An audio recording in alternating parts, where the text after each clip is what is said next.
ધોરણ 12માં યુનિટ 1 એના પાર્ટ 3માં ફરીથી તમારું સ્વાગત છે. પાર્ટ 1માં એટલે પહેલા સેશનમાં આપણે કેન યુ ઇન્સ્ટોલ લવ સમજ્યા હતા. સેશન 2માં આપણે પોએમ સમજ્યા, સાથે સાથે કેટલાક ફંક્શન સમજ્યા, વોકેબ્યુલરી કેવી રીતે ટેસ્ટ કરશે આપણી એ આપણે સમજ્યા. બાકીના ફંક્શન્સ આ સેશનમાં આપણે જોવાના છે અને ત્યાર પછી આપણે રાઇટિંગ એટલે એસ્પેશિયલી પેરેગ્રાફ રાઇટિંગ આ સેશનમાં આપણે જોવાના છે. બધા જ પ્રકારના રાઇટિંગ્સ વારાફરથી આપણે જોવાના છે. અલગ અલગ એક્સપર્ટ્સ ફ્રેન્ડ્સ આવશે અને તેને તમારી સાથે આ મુદ્દા પર ચર્ચા કરશે. ચલો આજે શરૂ કરીએ. હવે મિત્રો, આ પહેલું જે ફંક્શન છે એ રિપોર્ટિંગમાં હું જઉં એ પહેલાં મારે તમને કેટલીક વાત કહેવી છે. કોઈ પણ ફંક્શન છે ને એનો રિયલ લાઈફ સાથે શું અટેચમેન્ટ છે ને એનો ખાસ ખ્યાલ રહેવો જોઈએ. આપણે શું છે કે ગોખીએ છીએ ને એટલે આપણે બધા બહુ પ્રશ્નો થાય છે. દાખલા તરીકે હું ક્વેશ્ચન ટેગ તમે શીખો છો કે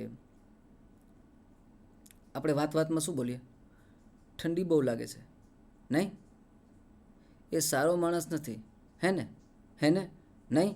આ જે સવાલ આપણે પૂછીએ છીએ ને એ સામેવાળાને સહમત કરવા પૂછતા હોઈએ. સામેવાળો સહમત હોય તો આપણે મજા આવે, સહમત ન હોય તો ચર્ચા ચાલે. એટલે આ સાયકોલોજીકલ છે. લેંગ્વેજ ફાઇનલી સાયકોલોજીની પ્રોડક્ટ છે ને. આ બધા અલગ અલગ શેડ્સ આવે છે એના માટે આવે. બીજી એક વાત તમને કહું કે તમે એમ બોલો છો કે હમણાં વંચાતું નથી. સાચું છે આ? કે હમણાં વાંચતો નથી, આ સાચું છે? હમણાં મોડું ઉઠાય છે, આ સાચું છે? કે હમણાં મોડો ઉઠું છું એ સાચું છે? તમે વાસણ ઘસતા હોય, ખણાણા કરીને રકાબી તૂટીને અવાજ આવે, મમ્મી કે તોડી ને, ના મમ્મી તૂટી ગઈ. હમણાં મોડું ઉઠાય છે, હમણાં વંચાતું નથી, રકાબી તૂટી ગઈ. તો રકાબી તોડી એમાં તમને શું વાંધો? તમે શું કામ રકાબી તૂટી ગઈ એમ કહો છો? હમણાં મોડો ઉઠું છું એમાં તમને શું વાંધો છે કે હમણાં મોડું ઉઠાય છે બોલો છો? હમણાં વાંચતો નથી એ સત્ય હોવા છતાં તમે કેમ હમણાં વંચાતું નથી એમ બોલો છો? કેટલાક લોકો એવું બોલે ખબર છે, આજે બહુ ખવાઈ ગયું. આજે દાખલા તરીકે હું બહાર ગયો અને મારા ઘેરથી કશુંક ચોરાઈ ગયું તો ઠીક છે એમ બોલું, પણ આજ મારાથી બહુ ખવાઈ ગયું એટલે બહુ ખવાઈ ગયું તેને હું બહાર ગયો તો પાછળથી ખવાઈ ગયું. એટલે આ બધી જગ્યાએ આપણે શા માટે આવી વાક્ય રચના આપીએ છીએ? આ આપણે એટલા માટે વાપરીએ છીએ, આમાં આપણો હેતુ એવો છે કે આમાં ડુઅર ઇઝ નોટ ઇમ્પોર્ટન્ટ, અથવા તો ડુઅરની રિસ્પોન્સિબિલિટી નથી. મોડું ઉઠાય છે એટલે હું જવાબદાર નથી, રકાબી તૂટી ગયેલા હું જવાબદાર નથી. એટલે બહુ મેં જ ઊભે ગળે ખાધું પછી બોલો કે હું આજે બહુ ખવાઈ ગયું. સાચું શું છે? આજે બહુ ખાધું. તો હું શું કહેવા માગું છું કે આપણા વ્યવહારમાં આપણે ડુઅર નોટ ઇમ્પોર્ટન્ટ એટલે આપણે એને બીજા શબ્દોમાં પેસિવ વોઇસ કહીએ છીએ. તો એ વ્યવહારમાં આપણે વાપરતા હોઈએ છીએ. હવે પહેલો ટોપિક આજનો આપણે શીખવો છે કે રિપોર્ટેડ સ્પીચ. કોઈએ કોઈને કશું કહ્યું કે કોઈએ આપણને કશું કહ્યું કે આપણે કોઈને કશું કહ્યું, એને રિપોર્ટ કેવી રીતે કરાય? દાખલા તરીકે ગાંધીજીએ એવું કહ્યું કે મારું જીવન એ મારો સંદેશ છે, મારું જીવન એ મારો સંદેશ છે. હવે હું તમને કહું છું, ગાંધીજીએ કહ્યું કે મારું જીવન, મારા જીવનની વાત હતી કે એમના જીવનની વાત છે? એમના જીવનની વાત છે. એટલે તમે કહો ના, એમનું જીવન એ એમનો સંદેશ છે. હવે જો મારુંની જગ્યાએ એમનો કેવું કરી નાખ્યું તમે જાતે જ? એટલે આ થયા સર્વનામના ફેરફારો. એટલે સર્વનામના ફેરફારો કરવા એ કંઈક ગોખવાનો વિષય થોડો છે. થોડા દિવસ પહેલાં તમારી મમ્મીએ તમને એવું કહ્યું હતું કે તમે સ્કૂલથી ઘરે ગયા ને એટલે કહ્યું કે બેટા આજે અહીં સાપ નીકળ્યો હતો, આજે અહીં સાપ નીકળ્યો હતો. થોડા દિવસ પછી તમે મને કહ્યું સર મમ્મીએ કહ્યું હતું કે આજે અહીં સાપ નીકળ્યો. આજે અહીં નીકળ્યો હતો સાપ? ના રે, આજે નીકળ્યો હતો? તો ના તે દિવસે. અહીં નીકળ્યો હતો? તો કે ના ત્યાં. એટલે ટુડે નહીં, ધેટ ડે. હિયર નહીં, ધેર. કેવા ચેન્જીસ જાતે ગોખેલા હતા તમે આ બધા શબ્દો કે આને બદલે આવું થાય, આને બદલે આવું થાય. એટલે જ્યારે રિપોર્ટિંગ કરતા હોય ત્યારે કેટલાક ફેરફારો થાય. દાખલા તરીકે હું તમને એમ કહું કે હું આજે તમારા ઘરે આવીશ. વર્ગમાં મેં તમને એવું કહું કે આજે તમારા ઘરે આવીશ. તમે ઘરે જઈને મમ્મીને કહેશો, મમ્મી સરે એવું કહ્યું કે હું આજે તમારા ઘરે આવીશ. હું આજે તમારા ઘરે આવીશ. I'll come to your house today. તમે ઘરે જઈને મમ્મીને શું કહેશો? Mummy I'll come to your house today. એવું કહેશો તમે?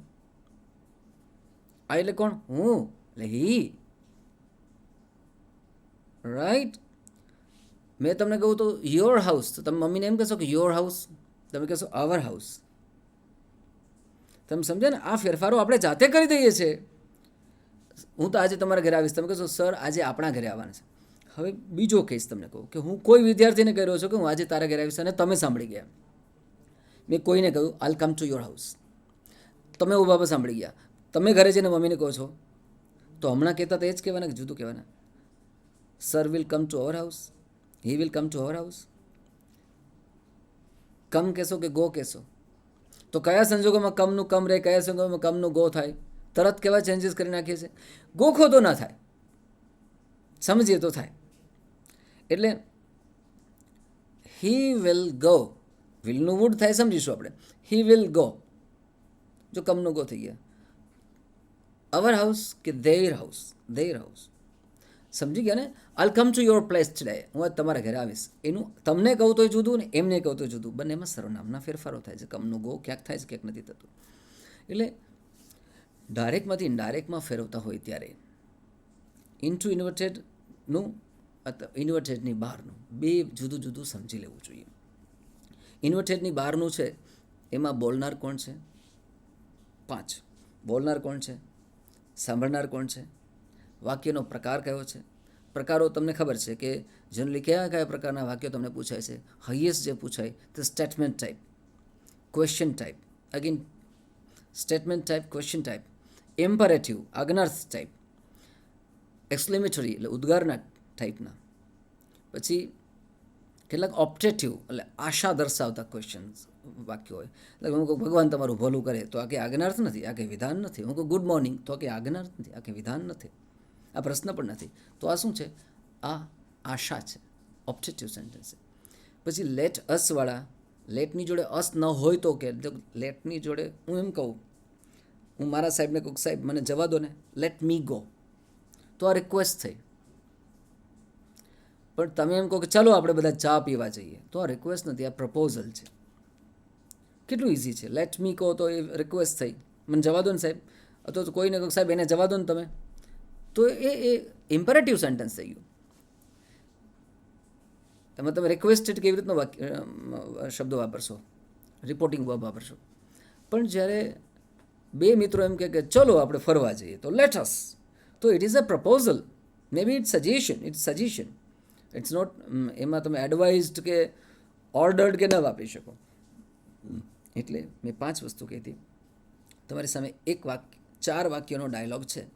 તો પહેલું વાક્ય, એમાં તમારે બોલનાર, સાંભળનાર, વાક્યનો પ્રકાર કયો છે, આ 3 વસ્તુ ખબર પડી જાય. વાક્યનો પ્રકાર ખબર પડે એટલે તરત જ તમને ખબર પડે કે વિધાન છે, એટલે સ્ટેટમેન્ટ ટાઈપ છે. મીન્સ કંટ્રોલ્ડ, કાં રિપ્લાઇડ, આવું કંઈક આવશે. ક્વેશ્ચન છે, આસ્ટ, રિપોર્ટિંગ વર્બ આસ્ટ આવશે. ઇમ્પરેટિવ આજ્ઞાર્થ પ્રકારનું વાક્ય છે, તો રિપોર્ટિંગ વર્બ તરીકે જો હુકમ હશે તો ઓર્ડર્ડ, રિક્વેસ્ટેડ એડવાઇઝડ, સલાહ હશે તો એડવાઇઝડ આવશે. તો આવી રીતનું રિપોર્ટિંગ વર્બ આવશે. ઓપ્ટેટિવ સેન્ટેન્સ હશે વિશ્ડ, બોલનાર, સાંભળનાર, વાક્યનો પ્રકાર, રિપોર્ટિંગ વર્બ, અને છેલ્લી વસ્તુ છે કનેક્ટર. એક પણ સેન્ટેન્સનું ડાયરેક્ટમાંથી ઇનડાયરેક્ટમાં કરતાં પહેલાં વિચાર કર્યા વગર કરવું નહીં. વિધાન પ્રકારનું વાક્ય છે, કનેક્ટર ધેટ આવશે. ક્વેશ્ચન ટાઈપનું વાક્ય છે અને ક્વેશ્ચન WH છે, તો ધેટ WH કનેક્ટર આવશે. એ ક્વેશ્ચન WH નથી તો કનેક્ટર તરીકે ઇફ અથવા વેધર, WHETHER તમને જે ઠીક લાગે એ બેમાંથી એક, ઇફ કે વેધર. આજ્ઞાર્થ વાક્ય છે, ઇમ્પેરેટિવ સેન્ટેન્સ છે, તો કનેક્ટર. હકાર વાક્યમાં ટુ, નકારમાં નોટ ટુ. એક્સક્લેમેટરી સેન્ટેન્સ છે તો કનેક્ટર ધેટ. એટલે મિત્રો 5 વસ્તુને યાદ કર્યા વગર એક પણ 5 વાક્યોનો ડાયલોગ પૂછાયો છે, 4 વાક્યોનો ડાયલોગ પૂછાયો છે, તો 4 વખત આ પ્રક્રિયા કરવી જોઈએ. એ વાત આવી ઇન્ટુ ઇન્વર્ટેડ, એટલે જે બોલાયેલું વાક્ય છે ને એ વાક્યની બહારની વાત આવી. એ વાક્ય જે બોલાયેલું છે ને એની જ્યારે શરૂઆત કરો ત્યારે અગેન મુખ્ય 3 પ્રકારના ફેરફાર. એક સર્વનામના જે આપણે જોયા, બીજું નજીકતા દર્શક હિયર નહીં ધેર, ટુડે, ધેટ ડે, તો એ નજીકતા દર્શક શબ્દના ફેરફારો થાય. અને ત્રીજું ટાઈમ અને આસ્પેક્ટ, ટાઈમ જે પ્રેઝન્ટ ટાઈમમાં છે તે પાસ્ટ ટાઈમમાં કરી નાખ્યું. તો આ 3 પ્રકારના ફેરફારો આપણે કરવાના છે. આ બધું જ તમે 9મું ધોરણ, 10મું ધોરણ અને 11મું ધોરણ 3 ધોરણમાં આનું આ જ ભણ્યા છો. છતાં પણ ક્યાંક આપણે રિપોર્ટેડ સ્પીચને મેં સમય એટલા માટે આપ્યો વધારે કે એ ખુદ સ્વતંત્ર ક્વેશ્ચન તરીકે પૂછાય છે, એટલે મેં તમને એની સમજણમાં વધારે સમય આપ્યો. જોઈ લઈએ રિપોર્ટેડ સ્પીચને આપણી સ્લાઇડ શોમાં જોઈએ. જુઓ, અને રિપોર્ટ કરવાનો છે. પૂજન કહે છે, will you join me for a walk? Yes I will, but where shall we go? Let's go to the river side. What excellent idea this is. જો હું આને ઇનડાયરેક્ટમાં કરું છું, અને શું કામ એવું કરું છું ને એવું બને તો પ્રયાસ કરું તમને, કે સમય ઓછો છે પણ પ્રયાસ કરું કે કેમ આવું થયું. પૂજન ઓસ્ટ પૂજા, વિલ યુ ક્વેશ્ચન છે તો વિલ યુ ને ઉલટાવી નાખવાનું છે. યુ આગળ આવી જશે કારણ કે ક્વેશ્ચનનું વિધાન કરવાનું છે, પ્રશ્નનું વિધાન કરવાનું છે. યુ એટલે કોણ? પૂજા. યુ એટલે કોણ? પૂજા એટલે શી. એટલે પૂજન આસ્ટ પૂજા if, connected if, she would join him, me એટલે મને, એટલે કોને? પૂજનને, for a walk, full stop. Pooja replied positively that she would join him for a walk. એક વાક્ય પૂરું થયું. પૂજા બીજું વાક્ય બોલે છે, એટલે ફરીથી પેલી 5 વસ્તુઓ હું મારા મનમાં કરતો જાઉં છું, તમે પણ કરતા જશો. ફરીથી પૂજા બીજું વાક્ય બોલે છે, વેર શેલ વી ગો. પૂજા બોલે છે, પૂજન સાંભળે છે, પ્રશ્ન પ્રકારનું વાક્ય છે. ઓસ્ટ રિપોર્ટિંગ વર્બ આપશે અને કનેક્ટર ઇફ આવશે. થઈ ગઈ ને 5 વસ્તુ યાદ કરી લીધી ને. પૂજા ઓસ્ટ પૂજન વેર they would go, where they would go. Let us go to the river side. જો આ પ્રપોઝલ છે. પૂજન proposed to Pooja that they should go to the river side. હવે ઉદ્ગાર વાક્ય છે, એને મજા આવી ગઈ. ઓહ, શું આઈડિયા છે. તો ધીસ ઇઝ છે ને એને આગળ લઈ દેવાનું. યાદ રહે, આપણે બધા જ ને વિધાનમાં કન્વર્ટ કરવાના છે, તો કર્તા ક્રિયાપદને આગળ લાવી દેવાના. પૂજા exclaimed with joy that was this no that બે વાર આવે તો ગભરાઈ ન જશો. પૂજા exclaimed with joy that was an excellent idea. આપણે ને મિત્રો સાવ સહેલું છે, એક વધુ પ્રેક્ટિસ કરી લઈએ. Nirali said, please help me, I am confused. ફરીથી કહું, જો 2 વાક્યો છે, બંનેને જુદા જુદા ટ્રીટ કરો. 5 વસ્તુ યાદ કરી લો. હેલ્પ મી, નિરાલી બોલે છે, નીરવ સાંભળે છે. ઇમ્પરેટિવ આજ્ઞાર્થ પ્રકારનું વાક્ય છે. રિક્વેસ્ટેડ રિપોર્ટિંગ વર્બ આપશે અને હકાર વાક્ય એટલે કનેક્ટેડ ટુ આવશે. Nirali requested Nirav to help her. Me એટલે કોને? નિરાલીને. બીજું વાક્ય યાદ રહે, સેન્ટેન્સ બદલાઈ ગયું. ફરીથી 5 વાંચ. નિરાલી બોલે છે, નીરવ સાંભળે છે, વિધાન પ્રકારનું વાક્ય છે, અને ટોલ્ડ અથવા ઉમેરે છે એટલે એડેડ કો, અને કનેક્ટર ધેટ આવશે. Nirali added that she was confused. Nirav કહે છે, what do you want? Question, WH શબ્દ છે. Nirav asked Nirali what she wanted. Simple એટલે પ્રેઝન્ટ છે, એનું મેં પાસ્ટ કરી નાખ્યું. વોન્ટેડ પ્રશ્નનું વિધાન કર્યું. નિરાલી વાક્ય બોલે છે પછીનું તે અધૂરું છે. To solve this puzzle. Nirali requested Nirav. હવે અધૂરું વાક્ય છે એટલે મારે પૂરું કરવું પડશે. Nirali requested Nirav to solve that puzzle. Nirav replied અથવા Nirav told Nirali that it was very easy. જો તમને પણ ઇઝી પડ્યું, ઇટ વોઝ વેરી ઇઝી. પછીનું વાક્ય નીરવ બોલે છે, read the figures. Read the figures imperative sentence છે. રીડ વાંચો એ જોતાની સાથે જ તમને ઇમ્પરેટિવ એવું લાઇટ થઈ ગયા છે, આજ્ઞાર્થ વાક્ય છે. નીરવ એડવાઇઝડ, આ સલાહ આપી છે ને, નીરવ એડવાઇઝડ નિરાલી. તમને એમ લાગે ના મને સજેસ્ટેડ લખવું છે, નો ઇશ્યુઝ, એનાથી કંઈ માર્ક્સ કપાઈ જતા નથી, તમે ખોટા પડી જતા નથી. Nirav advised Nirali to read the figures once again. મિત્રો, આ રીતે તમે પૂરેપૂરા માર્ક્સ મેળવી શકો છો. એક વધારાનું ફંક્શન હું તમારી સામે મૂકું છું. Would rather, I would rather listen to songs then watch the full movie. આખું મૂવી જોવા કરતાં હું એના ગીતો જોઈ લેવાનું પસંદ કરીશ. આના કરતાં આમ કરીશ, આના કરતાં આમ કરીશ.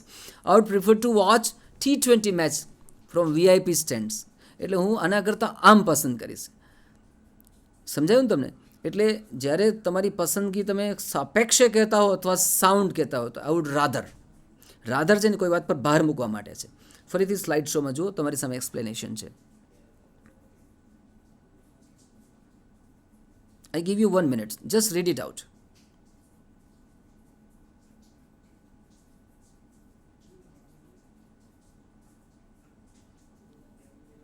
Okay, let us have some practice.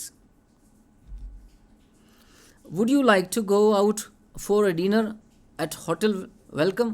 No, I think I would rather eat at home. Would you like to have a pizza with Pepsi? No, I would like to have. I would not like to have. I would rather have it without cold drink. I'd rather eat. એટલે હું બધા જ વાક્યો મિત્રો અત્યારે કરવા રહેતો નથી, પણ આવી રીતના વાક્યો તમને પૂછાશે.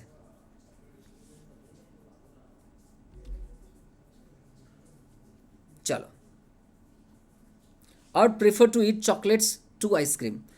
પ્રિફર છે ને, જ્યારે પ્રિફર શબ્દ વાપર્યો છે ત્યારે ત્યાં જો ધેન નથી. ઘણી વખત આપણા મિત્રો જેમ રાધર ધેન વાપરે છે ને એમ પ્રિફર ધેન વાપરી જાય છે. પ્રિફર છે તો ત્યાં ટુ કનેક્ટર છે. I would prefer to eat chocolates to ice cream. એટલે આઈસ્ક્રીમ કરતાં હું ચોકલેટ વધારે પ્રિફર કરીશ. I would rather eat chocolates than ice cream. I would eat ice cream rather than chocolates. એટલે તમારી જે ચોઇસ છે તમે આ રીતે કહીશો. I would prefer flying kites. I would prefer to flying kites to flying balloons. તમે સમજી ગયા ને? I would rather go for flying kites than flying balloons. Rather છે તો than છે, prefer છે તો to છે. I would go for flying kites rather વગર then flying balloons. મિત્રો, સરળ પડશે. આ 3 એક્ઝામ્પલ્સ મેં તમારી સામે મૂક્યા છે. એવી જ રીતના એટલે એક વાક્યને 3 રીતે ફેરવી શકાય, એમ બીજાને 3 રીતે ફેરવી શકાય. બરાબર? I am really sorry, we are running short of time. Have to switch over. Alternative choice. જરા સ્ક્રીનની બહાર આવીને આપણે આને સમજી લઈએ કે આ ક્યારે આપણે વાપરીએ છીએ. મિત્રો, ઓલ્ટરનેટિવ ચોઇસ આપણે ક્યારે વાપરીએ છીએ? દાખલા તરીકે પેરેન્ટ્સ મિટિંગ છે. ટીચરે પૂછ્યું કે કાલે પેરેન્ટ્સ મિટિંગમાં કોણ આવશે? તો કે કાં તો મમ્મી આવશે ને કાં તો પપ્પા આવશે. બે ના આવવાના હતો તો મમ્મી નહીં આવે ને પપ્પાય નહીં આવે. એટલે આ પણ નહીં ને આ પણ નહીં. કાં તો આ એ ઓલ્ટરનેટિવ. આ પણ નહીં ને આ પણ નહીં. આ રીતે આપણે જે વ્યવહારમાં વાપરીએ છીએ ને તે આ. તો either mummy or papa will come for meeting. અથવા તમે કોકના બંને બહારગામ છે, એક પણ નહીં આવી શકે. Neither papa nor mummy will come for the meeting. એટલે અહીંયા આ અથવા આ બે કરતા થયા. તમને કોઈ પૂછે કે ચા લેશો કે કોફી, તો હું ચા પણ નહીં લઉં ને કોફી પણ નહીં લઉં. I would take neither tea nor coffee. આ પણ નહીં, આ પણ નહીં. જ્યારે બે વિકલ્પો આવે, બે વિકલ્પો, ચા કે કોફી, કેળું કે સફરજન, બસમાં જશો કે ચાલતા જશો, જ્યારે બે બે ઓપ્શન્સ હોય તો બંનેની વચમાં બંનેની વચમાં ઓર અથવા નોર. જો બેમાંથી એક હોય તો ઓર, બેમાંથી એકે નથી તો નોર. બરાબર? ક્યાં બે વિકલ્પો કયા કયા છે શોધી કાઢવાનું. કર્તા તરીકે બે વિકલ્પો છે, ક્રિયાપદ તરીકે બે વિકલ્પો છે, કે પાછળ કર્મ તરીકે બે વિકલ્પો, વિશેષણ તરીકે બે વિકલ્પો છે, જરા જોઈ લેવાનું. એટલે એ બેની વચ્ચે ઓર અથવા નોર, અને એ બેની પહેલાં આઈધર કે નાઈધર. ઘણા લોકો ઇધર નિધર બોલે છે, એની ઉચ્ચારમાં બહુ પડવું નથી આપણે. પણ આપણે ગુજરાતીઓ આઈધર નાઈધર બોલે છે એટલે ફેશનમાં હું પડતો નથી. સમજી ગયા મિત્રો? એટલે હું કાં તો સવારે આવીશ ને કાં તો સાંજે આવીશ. I'll come either in the morning or in the evening. Okay? હું સવારે નહીં આવું ને સાંજે નહીં આવું, તો બપોરે આવીશ. તો હું સવારે નહીં આવું ને સાંજે નહીં આવું, I'll come. બે ઓપ્શન છે ને, સવારે અથવા સાંજે. તો એ સિવાયનું મેં કહી દીધું, I'll come neither in the morning nor in the evening. સવારે પણ નહીં આવું, સાંજે પણ નહીં આવું. I'll come in the afternoons. Okay, ચલો પ્રેક્ટિસ જોઈ લઈએ. I need neither your help nor your compassion. નથી તારી મદદ જોઈતી, નથી તારી દયા જોઈતી. My grandmother is illiterate. She can neither write nor read. She can neither read nor write. Neither the engine nor the diesel tank leaks any fluid. કશું leakage નથી તમારી ગાડીમાં. બોલો.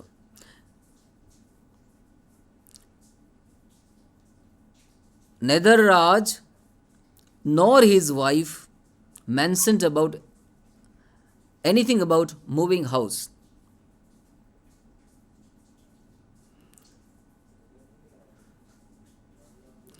બોલો.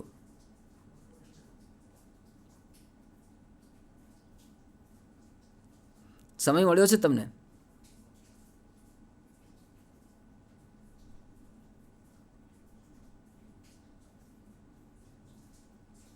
The policeman believed neither the boy nor the woman. હવે તમને આવડી ગયું? તમે મારી સાથે બોલો. I'll give you 30 seconds around. Either Aradhya or બોલો. Either Aradhya or Aishwarya, પછી will, પછી વર્બ શોધી કાઢો. accompany her father. હવે હર ફાધર કે ધેર ફાધર બે જણ છે, તો મિત્રો વર્બ શાના આધારે મૂકવાનું? ત્યારે બે સબ્જેક્ટ હોય તો પાછળના બે કરતા હોય તો પાછળના કર્તાના આધારે વર્બ મૂકવાનું. ચલો આ સંપૂર્ણ તમારી જાતે બનાવો.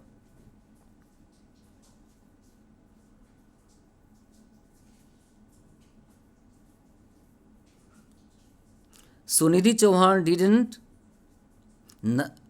આઈ નહીં કર્યું, આઈ પણ નહીં કર્યું. Either sing a song or performed a dance. મિત્રો તમે એમ કહો છો કે આમાં ઓર તો આપ્યું નથી, પરફોર્મ છે, તો that you are supposed to make the changes. You are free to add the words. You are free, not you are free, you are supposed to. તમારે શબ્દો ઉમેરવા પણ પડે અને તમારે શબ્દોમાં ફેરફાર પણ કરવો પડે. એટલે પહેલા વાક્યથી શરૂ કરીને જો જોઈએ તો હું કઠિનતા મૂલ્ય વધારતો ગયો છું. એટલે તમને ધીમે ધીમે ધીમે કઠણ અઘરું થતું આવ્યું. હજુ આગળ પ્રેક્ટિસ કરીએ. Either Kohli or Dhoni will be selected for the Arjun Award. Good friends, બોલો. Neither hurt nor cheat. Bhavya failed. Bhavya failed.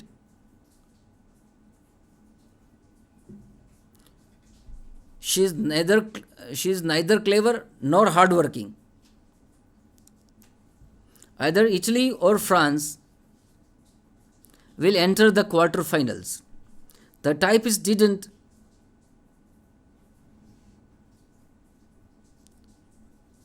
either type the letters or post them. Either type the letter, didn't છેલ્લે type the letters or post them. તમે જુઓ છો કે મેં અહીંયા શબ્દો ઉમેર્યા અને ફેરફાર પણ કર્યા. યસ્ટરડે કુંજન, વાત યસ્ટરડે છે અને બ્રેકેટમાં તમને શબ્દો પ્રેઝન્ટ ટેન્સ મૂળરૂપ આપ્યા છે. એટલે યસ્ટરડેથી તમને લાઇટ થઈ જવી જોઈએ કે મારા જે વર્બ્સ આવશે બધા પાસ્ટમાં આવશે. Yesterday Kunjan neither studied nor worked, neither studied nor worked sincerely. Habitual action. ચલો સ્ક્રીનને બહાર આવી જાઓ અને આપણે સમજી લઈએ, પછી વાંચીશું. તમારી હેબિટ શું છે? વહેલો ઉઠું છું, ઝડપથી ચાલું છું, સાંજે ખીચડી વધારે ખાઉં છું, સવારે દૂધ પીઉં છું, આવી કંઈક હેબિટ્સ તમે કહેશો. તમારા દાદા જો ગુજરી ગયા હોય અને કદાચ દાદા હોય તો એમના પપ્પા જે ગુજરી ગયા હોય એની કોઈ હેબિટ્સ કહો તો, અથવા તમારા પપ્પાની નાનપણની હેબિટ્સ કહો તો. હું ચાલતો સ્કૂલે જાઉં છું, I go to school on foot. પણ મારા પપ્પા સ્કૂલે ચાલતા જતા, તો માય પપ્પા વેન્ટ ટુ સ્કૂલ નહીં, માય પપ્પા use to go to school on foot. હું નાનો હતો ત્યારે ઝડપથી દોડતો. આઈ use two run fast when I was kid. એટલે જ્યારે પાસ્ટની કોઈ હેબિટની વાત કરતા હોઈએ ત્યારે યુઝ ટુ મૂળરૂપ, પ્રેઝન્ટની હેબિટ કરતા હોય ત્યારે આપણે ખાલી મૂળરૂપ આપણે છે. I get up early. મારા દાદા બહુ જ વહેલા ઉઠતા. My grandfather use to get up very early in the morning. Clear? ચાલો આપણે સ્લાઇડ શોથી જોઈએ બધું. વેર ડીડ યુ, એક રિપોર્ટર એક રામુ દાદાની મુલાકાત લે છે. Where did you live most of the years? I use to live in the village, my native place. Now I live in the city with my youngest son. I have heard that life was very hard in your days. I mean, when you were young. Oh yes, things used to be different from the way they are now. In those days, we used to work very hard. Did you have you used any use? Did you used to help your friends with the farm work? Yes, of course. I used to look after the kettles. હું મારી જાતે ઉમેરું છું, દેન we are suppose two આપણે ઉમેરવાનું હોય. Did you use to wake up early in the morning? Yes, I use two wake up early in the morning. એટલે આ રીતે તમારે ડાયલોગ કમ્પ્લીટ કરતી વખતે પર્ટિક્યુલર એક ફંક્શન સજેસ્ટ કર્યું હોય તેનાથી તમારે કરવાનું રહેશે. How did you work there? મિત્રો હું સમયના અભાવે કેટલુંક સ્કીપ કરું છું. નેક્સ્ટ આપણે પર્પઝ લઈએ છીએ. ચલો બહાર આવી જાઓ સ્ક્રીનની, આપણે એને સમજી લઈએ મોડે. હું એક વાક્યને કેટલીક રીતે બોલું છું જુઓ તમે. હું તમારા પપ્પાને મળવા આવીશ તમારા ઘરે. I will come to have your place to meet your papa. શાના માટે? ટુ મીટ, મળવા માટે. હવે હું ટુ મીટ, મળવા માટે આવીશ, જો કેટલી રીતે કહું છું. I will come to your house, I will come to your place in order to meet your papa. To meet your papa, in order to meet your papa. I'll come to your house with a view to meeting your papa. I'll come to your house for meeting your papa. I'll come to your house so that I can meet your papa. I will come એટલે can, આ past હોત તો could કરત. I'll come to your house in order that I can meet your papa. તમે જોયું?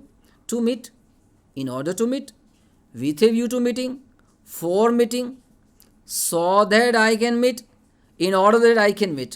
તો આટલી રીતે હું પર્પઝ બતાવી શકું છું. જુઓ તમારી સામે સ્ક્રીન પર મૂકું છું. Sumitra visited Bombay market with a view to buying some goods.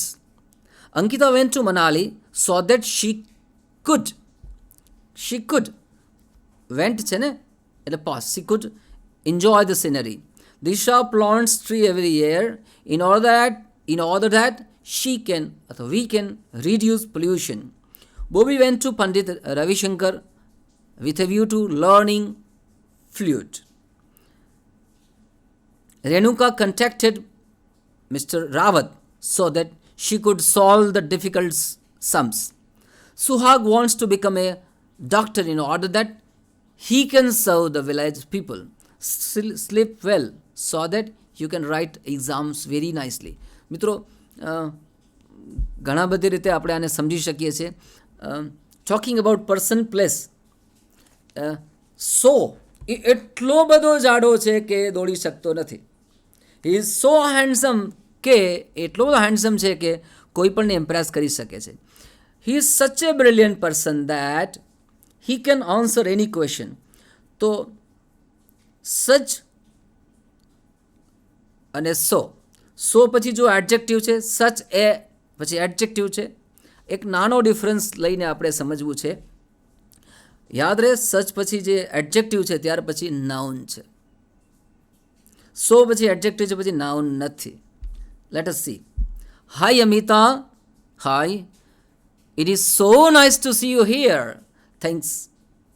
I saw your dance performance live on TV. It was so well that we enjoyed it. Yes, it was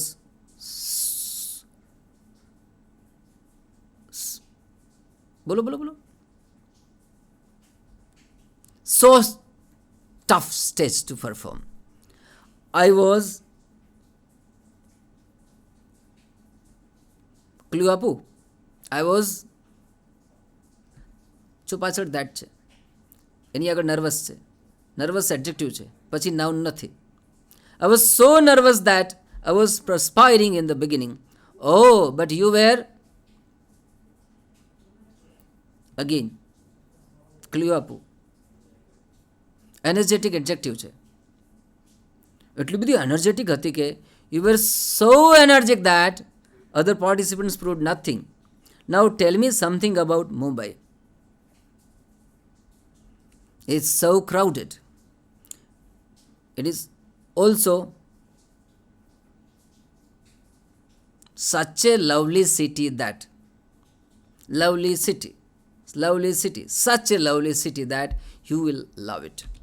મિત્રો ઘણા બધા રીતે આપણે આને સમજી શકીએ, પણ I have to switch over to paragraph writing. મિત્રો મેં એવું ઓબ્ઝર્વ કર્યું છે કે બધા જ વિદ્યાર્થીઓ, આમ તો ઘણા બધા વિદ્યાર્થીઓ મોઢે કરીને નિબંધ લખે છે, પેરેગ્રાફ રાઇટિંગ કરે છે. એવું તો કેવી રીતે ચાલે? એવું શા માટે થાય છે ખબર છે? તમે ગણિત, હું પરીક્ષામાં વિદ્યાર્થીઓ જો હું સુપરવિઝનમાં હોઉં ને ત્યારે જોઉં કે ગણિતમાં છેલ્લા પાને એ રફ વર્ક કરતા હોય, પણ ભાષામાં છેલ્લા પાને રફ વર્ક કરાય એવી એક પરંપરા જ નથી, એવી કોઈ રૂઢિ જ નથી, એટલે કોઈ કરતું નથી. તમે મને આટલા વર્ષોના અનુભવ પછી પણ એમ કહો કે આના વિશે પેરેગ્રાફ રાઇટિંગ કરો કે આના વિશે એસે રાઇટિંગ કરો, તો હું રફ વર્ક કર્યા વગર નથી કરી શકતો. રફ વર્ક કર્યા વગર આપણે ક્યારે કરી શકીએ? જો એ આપણું ગોખેલું હોય તો. ગોખીને ન રાખવું જોઈએ. તમે આવતીકાલે બહુ જ એડવાન્સ લેવલ પર જશો, 100 પેરેગ્રાફ્સ ગોખીને જશો, એ તો તમને 101મો પૂછશે. તો શું કરવું જોઈએ? પેરેગ્રાફ રાઇટિંગમાં શું કરવું જોઈએ? હું તમને ક્વેશ્ચન પૂછું, એમાં તમને જવાબ મળી જશે. તમારી ખુદની મમ્મી સામે બેઠા છે અને તમારે એમના વિશે પેરેગ્રાફ રાઇટિંગ કરવાનું છે. તમે ગુજરાતીમાં શરૂ કરો, ગુજરાતીમાં કરવાનું છે, માતૃભાષામાં કરવાનું, શરૂ કરો, લખતા જાઓ, કેટલું બધું લખી શકશો. ઓકે, હવે પપ્પાને વિશે લખવાનું છે, પણ ઇંગ્લિશમાં લખવાનું છે. જેટલું મમ્મી વિશે લખી શકશો એટલું પપ્પા વિશે લખી શકશો? કે મમ્મી વિશે વધારે જાણતા હો છો, પપ્પા વિશે ઓછું જાણતા હો છો? ના, મમ્મી વિશે ગુજરાતીમાં લખ્યું ને એટલું ને એટલું ઇંગ્લિશમાં લખવાનું હોત ને તોય ના લખી શકે. તમે કોઈ ના લખી શકું પણ ભૂલો બહુ થાય, ના લખી શકો, લેન્થ ઘટી જાય. શા માટે ઘટી જાય? આપણી માતૃભાષા ગુજરાતી છે. તો શું થાય? આપણે જ્યારે લેખન કાર્ય કરતા હોય ને ત્યારે બે કામ સાથે ચાલતા હોય. નવા વિચારો ચાલતા હોય અને સાથે ભાષાકીય પ્રવૃત્તિ પણ ચાલતી હોય. ફોર એક્ઝામ્પલ, તમે ઇંગ્લિશમાં લખો છો તો સ્પેલિંગ સાચો છે કે કેમ, અક્ષર બરાબર આવે છે કે કેમ, મારું આર્ટિકલ અહીં બરાબર હતો કે નહીં, પ્રેપોઝિશન બરાબર છે કે ટુ આવે કે એટ આવે, સ્પેલિંગ છે, ગ્રામર છે, ટેન્સ કયો આવે, ટાઈમ કયો છે, આસ્પેક્ટ કયો છે, એમાં વેન્ટ આવે કે હેઝ ગોન આવે. તો આ બધા સવાલો ભાષાકીય ભેજામાં ચાલતા હોય. કેવી રીતે ચાલતા હોય? એવરી સેન્ટેન્સ ચાલતા હોય. એક પણ સેન્ટેન્સ તમે સબકોન્શિયસલી ના લખીશ, કોન્શિયસલી તમારે લખવું પડે. એટલે જે આપણી શક્તિઓ છે તે ભાષા માટે જેટલી માતૃભાષામાં વપરાય એના કરતાં વધારે બીજી ભાષામાં વપરાય. એટલે માતૃભાષામાં તમારી પાસે સ્પેન એનર્જી છે કે તમે બધું જ મમ્મી વિશે વિચારો છો અને લખતા જાઓ. તમે કોઈ દિવસ ટેન્સને આ બધું કંઈ વિચાર કર્યો માતૃભાષામાં? નહીં કરો. એટલે જ્યારે અંગ્રેજીમાં લખો છો ત્યારે તમારી પાસે એનર્જી ભાષાકીય પ્રવૃત્તિમાં વપરાઈ જાય છે. એટલે નવા વિચારો આવે નહીં, તમારું બધું ધ્યાન, અટેન્શન બધું ત્યાં જાય. એટલે વિચારની તો શું કરવું જોઈએ? સાવ સહેલું, રાઇટિંગ પોર્શન છે ને એને બે ભાગમાં વહેંચી નાખો. એક થિંકિંગ પાર્ટ અને એક લેંગ્વેજ પાર્ટ. હું તો કાયમ એવું કરું, પહેલાં બેસીને શાંતિથી વિચાર કરી લો, એવા માતૃભાષામાં જ દેશી ગુજરાતીમાં મુદ્દા લખી લો. કારણ કે આ વિચારની પ્રક્રિયા છે ને એ જ્યારે લખાણ ચાલુ થશે ને બ્લોક થઈ જશે, આપણું માઇન્ડ બ્લોક થઈ જાય, જાણે કોઈ નવો વિચાર જ ના આવતો હોય. પછી વાંચતી વખતે મમ્મી કહે મારા વિશે આ ન લખ્યું, એ હા નહીં, આ તો વિચાર જ ના આવે. કેમ આ વિચાર નહોતો આવ્યો? કારણ કે mind was engaged with the grammatical language work. એ સ્પેલિંગ હોય કે ટેન્સ હોય કે વોટ એવર, આપણે ટેન્સમાં જ હોઈએ. એટલે our mind was not free to think. તો શું કરવું જોઈએ? વેન માઇન્ડ ઇઝ ફ્રી ત્યારે વિચાર કરી લેવો જોઈએ અને મુદ્દા લખી લેવા જોઈએ. લખવા પણ ડિઝાઇનથી લખવા જોઈએ. Mind map. દાખલા તરીકે પ્રદૂષણ તો 4 પ્રકાર, 4 પ્રકાર તો એના કારણો જુદા જુદા, ચારે ચારની તો ઇફેક્ટ જુદી જુદી, ચારેના સોલ્યુશન્સ તો જુદા જુદા, ચારે ચારમાં સરકાર શું કરી રહી છે જુદું જુદું. જો તમે હવે તમારા મનમાં એક ડિઝાઇન આવી, પ્રદૂષણ વિશે લખવાનું ચાલુ કર્યું તો હે દે ઠોક તલવાર કાઢો લખો. નો, પેપર વર્ક, માતૃભાષામાં પોઈન્ટ્સ લખો. પ્રદૂષણ કોને કહેવાય? પ્રશ્નો લખવાની જરૂર નથી, મુદ્દા લખો. પ્રદૂષણ 4 પ્રકારના હોય છે. કયા પ્રકારના 4? બોલો. હવાનું પ્રદૂષણ, પાણીનું પ્રદૂષણ, જમીનનું પ્રદૂષણ અને અવાજનું પ્રદૂષણ. આ 4માંથી સૌથી વધારે આપણે સરળતાથી ઘટાડી કહી શકીએ, જેની પર તમે અહીં બેઠા બેઠા કામ કરી શકો. અત્યારે જ ટીવીનું વોલ્યુમ લો કરો તો તમે નોઇઝ પોલ્યુશન ઘટાડ્યું. એટલે સૌથી વધારે કામ કોની પર કરી શકીએ? આપણે નોઇઝ પોલ્યુશન પર કરી શકીએ. બરાબર? એટલે 4 પ્રકાર છે. 4 કઈ રીતે થાય છે? જુદા જુદા ટુકડામાં લખો. બરાબર? ચારેની ઇફેક્ટ માણસ પર શું શું થાય છે એ 4ની જુદી જુદી લખો. પછી એ ઘટાડવા માટેના સરકારના ઉપાયો કેટલા છે એના પર લખો. તમે એકચ્યુઅલી શું કરી રહ્યા છો 4 ઘટાડવા માટે એ લખો. હજુ સમાજે શું કરવું જોઈએ આ 4 ઘટાડવા માટે એ લખો. હવે મને એમ કહો કે આ બધું કર્યા પછી હવે તમે કેટલી લેન્થ આપી શકો મને કહો તો? મેં આ મુદ્દા છૂટા પાડ્યા એ પહેલાં તમે શું વિચાર્યું હતું મને કહો? આટલું બધું વિચાર્યું હતું? હું તમારી સામે સેમ્પલ મૂકું. ચલો આપણે સ્લાઇડ શો જોઈએ, તમે કઈ રીતે કામ કરો છો જોઈએ.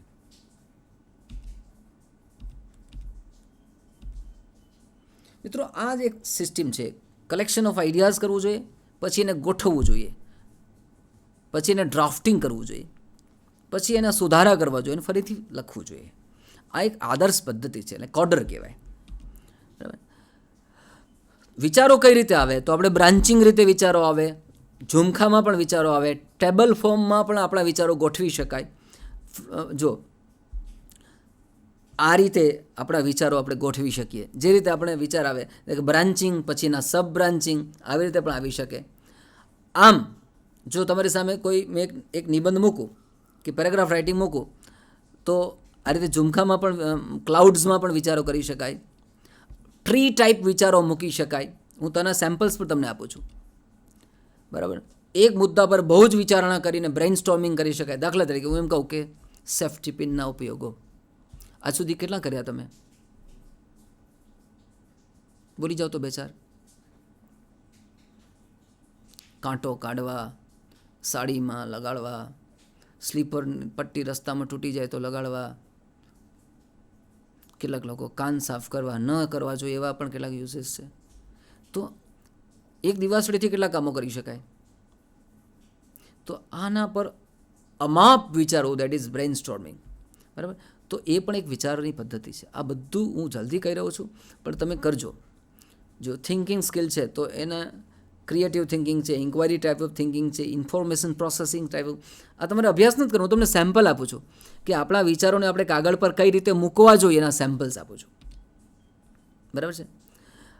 હું સજેશન કરું કે આ 4 એરિયાઝમાં તમે પ્રેક્ટિસ કરજો. એક વ્યક્તિ પર પ્રેક્ટિસ કરજો, એટલે માય મધર. એક ફેસ્ટિવલ પર પ્રેક્ટિસ કરજો, એટલે દિવાળી. એક વિઝિટ લેજો, દાખલા તરીકે લાઇબ્રેરી. કંઈક થોટ પ્રોવોકિંગ વાત લેજો, દાખલા કે પોલ્યુશન અથવા ટ્રીઝ. હવે દાખલા કે માં પર આપણે લખવો છે, ચલો કેટલો નિબંધ લખશો તમે માં પર? એની પહેલાં હું ગુજરાતીમાં એટલા માટે કહી રહ્યો છું, બધું ગુજરાતીમાં કરવાનું પણ એટલા માટે કહી રહ્યો છું કે વિચાર ગુજરાતીમાં જ આવશે. શાંતિથી વિચાર કરી લો, પછી આપણે એને ઇંગ્લિશમાં લખીશું. ચલો કેટલા એરિયાઝમાં વિચાર આવે જો તમારી સામે એક્ઝામ્પલ મૂકું. મારી માનું શેડ્યુલ, મારી માના ગુણો, માય મધર પૂછાય તો માં માટે સજેશન હોય ને. ઘણીવાર સજેશન હોય કે મારી માં છે ને, હું એને 100 વાર કહું છું કે તું બપોરે 2 કલાક આરામ કરવાનું રાખ, પણ એ બંધ જ નહીં કરે ને કામ. આવા કેટલાક સજેશન હશે. મમ્મી સાથેની જીવનની કોઈ એવી ઘટના હશે કે આ ઘટના તો હું ક્યારેય નહીં ભૂલું. અને મા વિશે જનરલ બાબતો, જનની તો જોડ સખી નહીં મળે રહેલો, મારા કુટુંબમાં આટલા સભ્યો છે, કંઈ પણ ઘણી બધી જનરલ વાતો કહો. હવે માનું શેડ્યુલ, તો માના શેડ્યુલમાં પાછા મુદ્દા લખો 1, 2, 3, 4. માના ગુણો તો નિસ્વાર્થ છે, ઘસાઈ રહી છે, બલિદાન આપે છે, અન્નપૂર્ણા જેવી મારી માં છે, જગદંબા જેવી મારી માં છે. આ માના ગુણો, માં માટે સજેશન. હવે આ બધા મુદ્દા લખ્યા પછી તમે કલેક્શન ઓફ આઈડિયાઝ કર્યું. મેં તમને કોર્ડર કહ્યું હતું ને, કલેક્શન. હવે એને ઓર્ડરિંગ કરો કે પહેલું કયું લેશો, પછી કયું લેશો, પછી લખી નાખો. પછી ઇંગ્લિશમાં લખો, ભલે ભૂલો થાય. વિચારો ગુજરાતીમાં, લખો અંગ્રેજીમાં. એક ઝાડકે ઇંગ્લિશમાં વિચારો આવે એવું ના બને, એટલે વિચારો ગુજરાતીમાં, લખો અંગ્રેજીમાં. દિવાળી એક ફેસ્ટિવલ, મેં તમને કહ્યું ને 4 બાબતો આપણે લેવી જોઈએ. તો એક વ્યક્તિ લીધું. હવે તમે પપ્પા વિશે પ્રેક્ટિસ કરજો, લખવાની નહીં, વિચારવાની પહેલાં પ્રેક્ટિસ કરજો. દિવાળી તો એનો ઇતિહાસ શું છે? રામ વનમાંથી આવ્યા તો એનો ઇતિહાસ છે. કઈ રીતે ઉજવીએ છીએ, જે રીતે ઉજવાય છે એમાં તમારા કોઈ સજેશન્સ છે? ઉત્સવો વિશે સામાન્ય માહિતી. તમારે કંઈક એડ કરવું હોય તો મેં ખાનું ખાલી રાખ્યું છે. કઈ રીતે ઉજવીએ છીએ એમાં 5 દિવસ જે દિવાળીના છે તે શરૂ થાય એ પહેલાંથી જે સફાઈ વફાઈ બધું ઘરમાં શરૂ થાય તેથી શરૂ કરીને છેક ભાઈબીજ સુધીનું તમે એક દિવસનો ઉલ્લેખ કરીને તમામ 5 દિવસનું લખવું જોઈએ. ઘણી વખત શું થાય કે 5 દિવસનું લખવામાં એટલા હરખાઈ જઈએ કે રામ વનમાંથી આવ્યા તે કહેવાનું રહી જાય. 5મા ધોરણનો વિદ્યાર્થી લખતા હોય, 5મા ધોરણના વિદ્યાર્થીઓ તો સમજી શકાય, કદાચ ઇતિહાસ ભૂલી જાય. પણ 12મા ધોરણના વિદ્યાર્થી લખતા હોય ત્યારે ઉત્સવનો ઇતિહાસ ભૂલી જાય, ના ચાલે. પછી જે રીતે ફટાકડા ફોડીએ છીએ એમાં ફટાકડા તો ફોડવા જોઈએ, ઉત્સવ છે, પણ સૃષ્ટિને નુકસાન કરીને કંઈ જ ના કરવું જોઈએ. તો મારા રોકેટથી કોઈના ઘરનું ઘાસ સળગતું હોય તો મારે ધ્યાન રાખવું જોઈએ. મારા ફટાકડાના અવાજથી મારી બાજુવાળા અંકલને ડિસ્ટર્બ થતો હોય તો મારે ધ્યાન રાખવું જોઈએ. આ બધા સજેશન્સ આપણે લખવા જોઈએ. ઉત્સવ વિશે સામાન્ય માહિતી, ભાઈ ઉત્સવ પ્રિય આખલો મનુષ્ય આહા કરીને આપણે વાતો કરવી કે ભાઈ માણસ ઉત્સવનો શોખીન છે. ભારતમાં 4 પ્રકારના ઉત્સવ ઉજવવામાં આવે છે.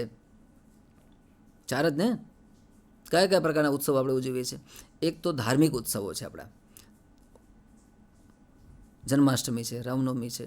બીજા રાષ્ટ્રીય ઉત્સવો છે 3, 15 ઓગસ્ટ છે, 26 જાન્યુઆરી છે, 2 ઓક્ટોબર છે.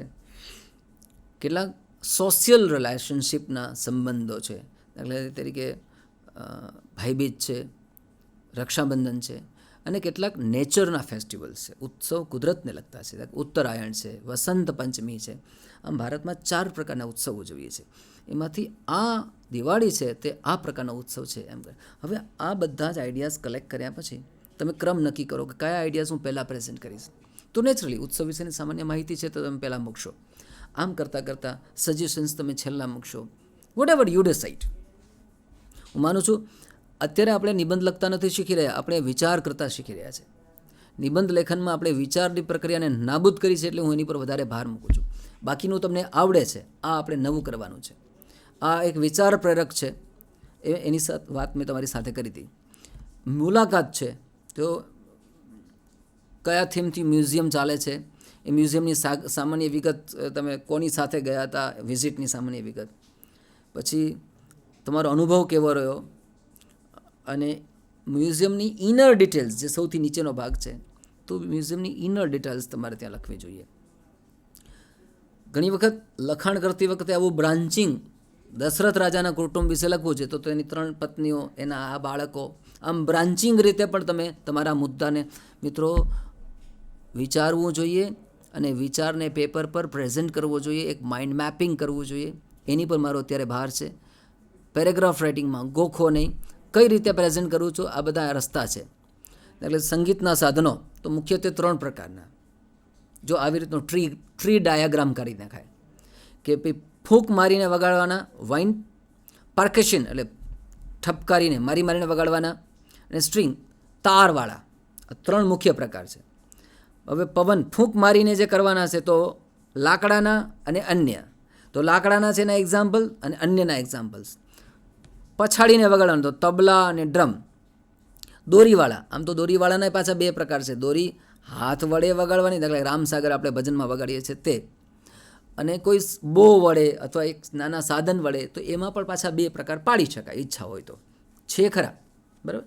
તો આ રીતે તમે મ્યુઝિકલ ઇન્સ્ટ્રુમેન્ટ્સ વિશે તમારે લખવાનું આવે તો તમે ફટફટ બધું જુદું પાડી શકો. મેં આ રીતે લખ્યું, તમે આ રીતે પણ લખી શકો કે ભાઈ મને આવો ડાયાગ્રામ કરવો છે. જેને જે વિચારો આવે તેવા લખે. ત્યાર પછી આનું ડ્રાફ્ટિંગ આ રીતે કરવાનું, બરાબર. બહુ ડિટેલથી મેં લખ્યું છે. આપણા સાંધા, તો સાંધા વિશે લખવાનું તો ભાઈ સેપરેબલ જોઈન્ટ છે, ઇનસેપરેબલ જોઈન્ટ છે. તમે સમજી ગયા ને? જો આ ટ્રી જેવું બની ગયું તમારી સામે. કેટલીક વખત આની આ જ વસ્તુને તમે ટેબ્યુલર ડાયાગ્રામમાં પણ બનાવી શકો, બરાબર. પછી ડિટેલથી લખી શકો. મેં શું લખ્યું છે એ તમારા માટે બહુ ઇમ્પોર્ટન્ટ નથી, પણ આટલું સરસ લખાણ કરી શકાય. ખાદ્ય પદાર્થ, ફૂડ સબસ્ટન્સ, તો એમાં ઓર્ગેનિક અને ઇનઓર્ગેનિક. ઓર્ગેનિક છે તો એનર્જી પ્રોડ્યુસિંગ ઓર્ગેનિક હોય અને સેલ બિલ્ડિંગ ઓર્ગેનિક હોય. એના એક્ઝામ્પલ્સ. આ રીતે કોઈ પણ વાતને પેપર પર ડાયાગ્રામની રીતે મૂકતા થઈ જાઓ. આ એના પર ડિટેલ લખ્યું છે. તમારે ભણવામાં આવે છે આ કાર્બન ચક્ર આવે, પાણીનું ચક્ર આવે, નાઇટ્રોજન ચક્ર આવે. જો આ રીતે દોર્યું હોય અને પછી એના વિશે આવું લખાણ આવે. આ પાણીનું ચક્ર છે, બરાબર. એમાં આટલા શબ્દો વપરાય છે, બરાબર મિત્રો. એટલે લખાણની વાત મારી અહીંયા પૂરી થાય છે. મારે તમને લખતા નથી શીખવાનું, મારે તમને હવે સ્લાઇડથી બહાર આવીને આપણે બરાબર સમજી લઈએ કે આપણે શું શીખવાનું છે. વિચારતા શીખવાનું છે. રાઇટિંગનો બિગર પાર્ટ છે થિંકિંગ, બીજો પાર્ટ છે લેંગ્વેજ. ટોપિક આપતાની સાથે પેન ખડખડ ચાલુ થાય એનો અર્થ જ એ માણસ વિચારતો નથી અથવા ગોખેલો છે. એટલે આજથી આપણે નિર્ણય લઈએ, જે પણ ટોપિક આવે, મેં 4 પ્રકાર કયા: એક વ્યક્તિ લો, એક ઉત્સવ લો, એક મુલાકાત લો અને એક થોટ પ્રોવોકિંગ લો. આપણે 4 પ્રકારમાંથી એક લેતા જવાનું, એની થોટ પ્રોસેસ કરવાની. લખો નહીં, ડોન્ટ રાઇટ. પેરેગ્રાફ રાઇટિંગ આજે નથી કરવાનું. થોડા દિવસ એની પ્રેક્ટિસ કરો. ભેજાને કહો કે લખવું નથી, મારે વિચારવું છે. એટલે 4 પ્રકારના એક લઈ લો, ફરી બીજી વખત 4 પ્રકારના એક લઈ લો. આ 8ની પ્રેક્ટિસ કરી ત્યાં સુધી લખો નહીં, થિંકિંગ કરો. પછી તમારા લખાણ મુદ્દા તમારી પાસે છે એટલે ફરીથી બેસો ક્યારેક અને ફરીથી એને લખતા થાઓ. મિત્રો, આ રીતે તમે બધા સ્વતંત્ર કામ કરતા થાઓ અને બધાનું આરોગ્ય ખૂબ સારું રહે સર્વે સંતુ નિરામયા એવી આપણી ભારતીય સંસ્કૃતિની પ્રાર્થના છે. અને તમારું બધાનું સ્વાસ્થ્ય સારું રહે, સાથે સાથે તમારું કારકિર્દી પણ ઉજ્જવળ બને એની શુભેચ્છા સાથે આ આપણું સેશન પૂરું કરીએ છીએ. Thank you.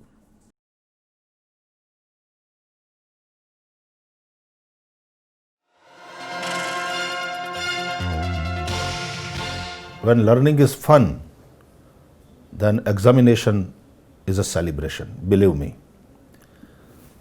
શીખવાનો જો આનંદ આપણામાં હોય, અને આનંદ આવી શકે એમ છે, જિજ્ઞાસાથી એટલા બધા ભરાઈ જઈએ કે શીખવાનો સતત આનંદ આપણા જીવનમાં હોય, અને જો એ હશે તો પરીક્ષાનું કોઈ ટેન્શન આપણા જીવનમાં નહીં રહે. એવી રીતે જો મનને કેળવીશું તો નિશ્ચિતપણે આપણને યાદ રહે જ, અને ત્યારે પરીક્ષા એક ઉત્સવ બની જાય. આપ સૌને પરીક્ષાઓ માટેની ખૂબ ખૂબ શુભકામના, અને પ્રભુને એવી પ્રાર્થના, આપ સૌના હૃદયમાં બેઠેલા ઈશ્વરને એવી પ્રાર્થના કે આપ સૌ તણાવ મુક્ત થઈ અને પરીક્ષા આપો અને ખૂબ સારું પ્રદર્શન કરો. ખૂબ ખૂબ શુભકામના. આપણે મોટા સાગર તરફ પ્રયાણ કરવાનું છે. આ અઘરું છે, ધીરજની કસોટી છે. પણ ધીરજની કસોટી જે છે એ જ મનુષ્ય હોઈ શકે. જે મનુષ્યમાં ધૈર્ય ન હોય, આવનારા દિવસોની તાકાત ન હોય, એ મનુષ્ય તરીકે નિષ્ફળ જાય છે. તો આપણે સફળ બનવું છે, સફળતાની સીડી સુધી, સિદ્ધિ સુધી પહોંચવું છે. તો આકાશ તો બરસેગા આજ કલ યા પરસોं, या फिर बरसों के बाद. आकाश तो बरसेगा आज कल या परसों, या फिर बरसों के बाद. बीज होना चाहिए, मिट्टी से भी प्यार होना चाहिए. આ પ્રેમ એ યાદ રાખો કે આપણે જીવન પ્રત્યેનો પ્રેમ, સમાજ પ્રત્યેનો પ્રેમ, રાષ્ટ્ર પ્રત્યેનો પ્રેમ, પરિવાર પ્રત્યેનો પ્રેમ, આપણા પોતાના પ્રત્યેનો પ્રેમ, આ પ્રેમ જ આપણને કામ આવશે. અને આમાં તમે એકલા નથી, તમારી સાથે લાખોની સંખ્યામાં છે વિદ્યાર્થીઓ. બધાની એક સરખી સમસ્યા છે. कुछ लम्हे कुछ यादें, ये कहानी मेरी भी और तेरी भी. छू लो ऊंचा आसमां, ये उड़ान मेरी भी तेरी भी. તો આ જ્ઞાન પ્રાપ્તિ કરવાની છે. આ પહેલો પડાવ છે. અને પહેલા પડાવમાં જે કંઈ જ્ઞાન પ્રાપ્ત કરવું છે એ જ્ઞાનને મનુષ્યત્વની સાથે જોડજો, માણસાઈ સાથે જોડજો. અને આવનારા દિવસોમાં મારા સૌની, આપ સૌને ખૂબ ખૂબ શુભેચ્છાઓ છે. આગે બઢો, હસતા રહો, જિંદગીમાં ગો અહેડ, આગે બઢો.